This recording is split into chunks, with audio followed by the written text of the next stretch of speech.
केंद्र सरकार किसानों के इस मामलों को लेकर 3 कृषि विधेयक लेकर आई है। आज तमाम विरोध और हंगामों के बावजूद इन तीनों विधेयकों को राज्यसभा में भी पास कर दिया गया है। हमारे साथ किसान नेता राकेश टिकैत हैं, जो भारतीय किसान यूनियन के प्रवक्ता होने के साथ साथ पश्चिम उत्तर प्रदेश का देश भर में उन्होंने विदेश में भी किसान नेता के रूप में एक साफ सुथरी छवि बनाई है। हम जानना चाहेंगे कि क्या समस्या है, क्यों इन विधेयकों का विरोध किसान कर रहे हैं। राकेश जी, आपसे जानना चाहेंगे जी, क्या समस्या है जिसको लेकर विरोध? देखो, विरोध हमारा ये है, उसमें पहली चीज़ तो कि आम पब्लिक से, आम किसी संगठन से, किसी भी पॉलिटिकल पार्टी से कंसल्ट नहीं लिया गया। जो ग्राउंड रिपोर्ट थी उसकी कोई जानकारी इन विधेयकों में नहीं रखी गई।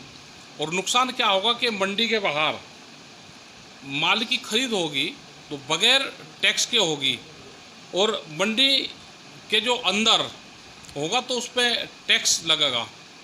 तो ये एक बड़ी समस्या है। मंडियाँ धीरे धीरे हमारी बंद हो जाएगी, ये एक आशंका है। एमएसपी जो है वो पूर्ण रूप से बंद होगी, वे ख़त्म हो जाएगी। और हमने सरकारों को ये कहा है कि आप एक कानून देश के किसानों के लिए आप ले आओ।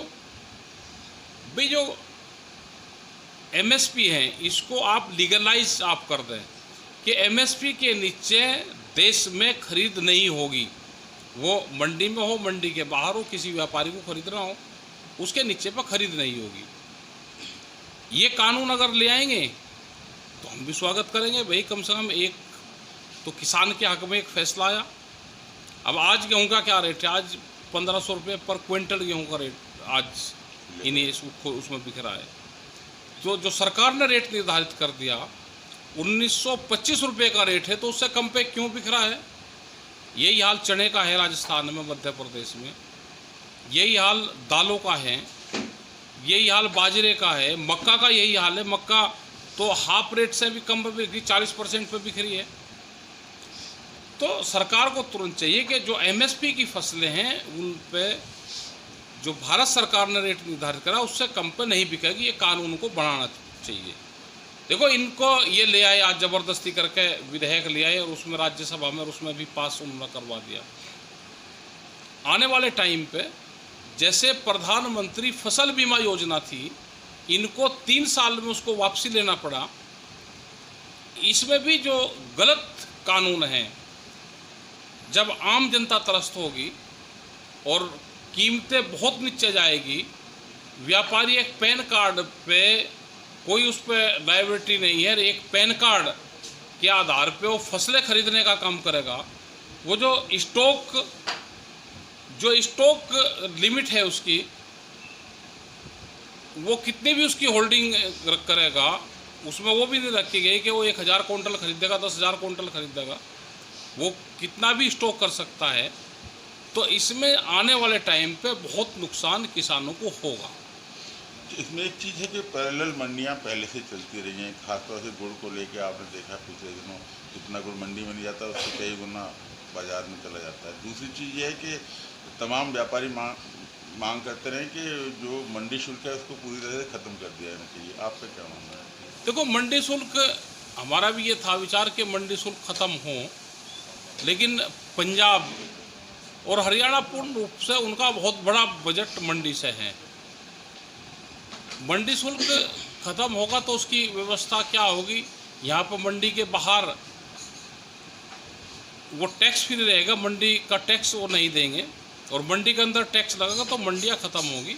मंडी के अंदर कोई लोग भी सामान लेकर अपना नहीं जा पाएंगे।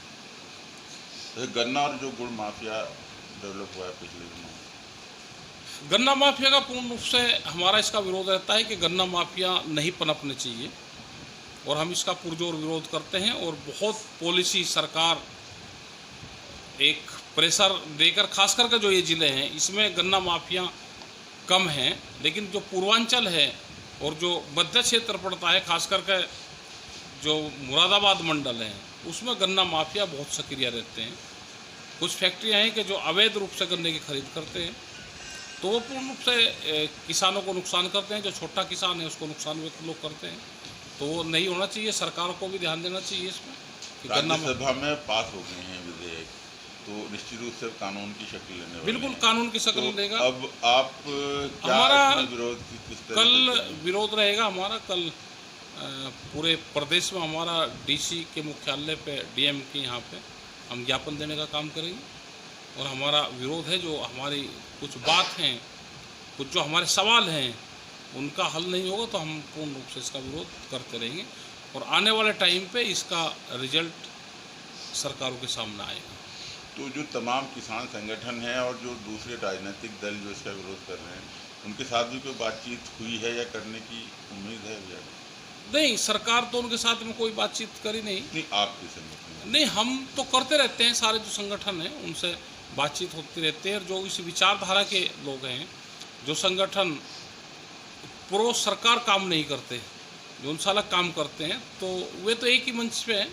वे आप अपने उससे अपना काम कर रहे हैं, अपना विरोध कर रहे हैं, धरने प्रदर्शन कर रहे हैं, अपने ज्ञापन दे रहे हैं।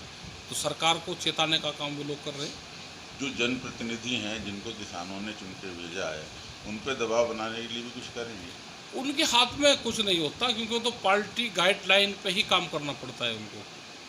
उनके उसमें कुछ नहीं होता। जो वहाँ से जारी हो गया, जो उनकी पार्टी की गाइडलाइन होगी, वो उसी पे ही वे लोग काम करेंगे। तो जैसे कल ज्ञापन की बात है, कल ज्ञापन देंगे, उसके बाद के लिए भी कोई स्कीम बनाई? आगे का प्रोग्राम आगे बढ़ाएंगे, कल के बाद में फिर बनाएंगे। क्या स्थिति आती है, तो दूसरे राज्यों की क्या स्थिति है, क्या वे करेंगे। ये हमारे प्रदेश में रहेगा या पूरे देश में? नहीं, ये हम उत्तराखंड में है, और यहाँ उत्तर प्रदेश में है, कुछ क्षेत्र में राजस्थान में है, मध्य प्रदेश में है, तो इनमें ये रहेगा।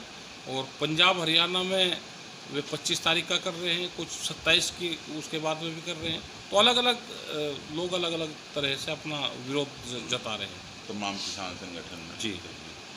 तो अभी जैसे ये सारी स्थितियां बन चुकी हैं, तो आपको क्या लग रहा है कि क्या सरकार पे इस तरह का दबाव बन पाएगा कि इन स्थितियों को संभाला जा सके?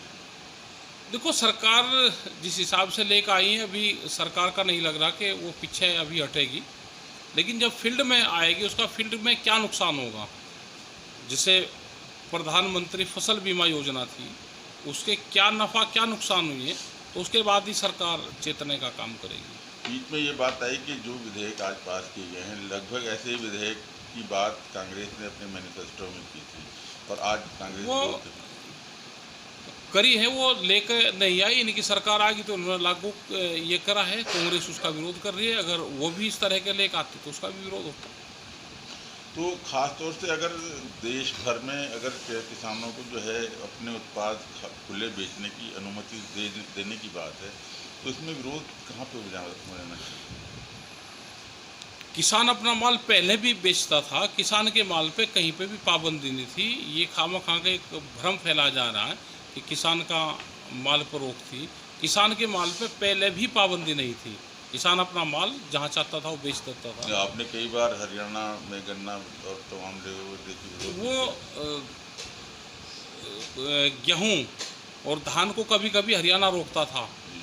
और क्योंकि हरियाणा में खरीद के लिए जो वहाँ के व्यापारी है, वो पैटर्न हमारे यहाँ पे नहीं है। हमने भी बहुत बार सरकारों को कहा कि हरियाणा के पैटर्न पे धान और गेहूं की यहाँ पे भी खरीद करवाओ। और हरियाणा में किसान मंडी में ही अपना धान और गेहूं बेचता था, तो यहाँ के किसान भी लेकर जाते थे, और उसका ठीक उसका लाभ किसानों को मिलता था।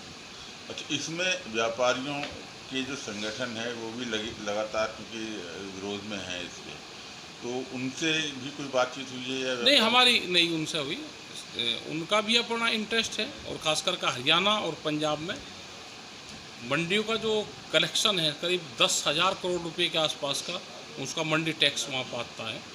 और वहाँ के व्यापारी, वहाँ के ट्रक, वहाँ के एक बहुत बड़ा सेक्टर मंडी, किसान, ट्रांसपोर्ट से वहाँ पे जुड़ा हुआ है। वहाँ की अर्थव्यवस्था बहुत ज़बरदस्त कृषि अनाज पे टिकी हुई, पूर्ण रूप से जो वहाँ का स्ट्रक्चर है वो कृषि पर टिका हुआ है, पंजाब और हरियाणा का।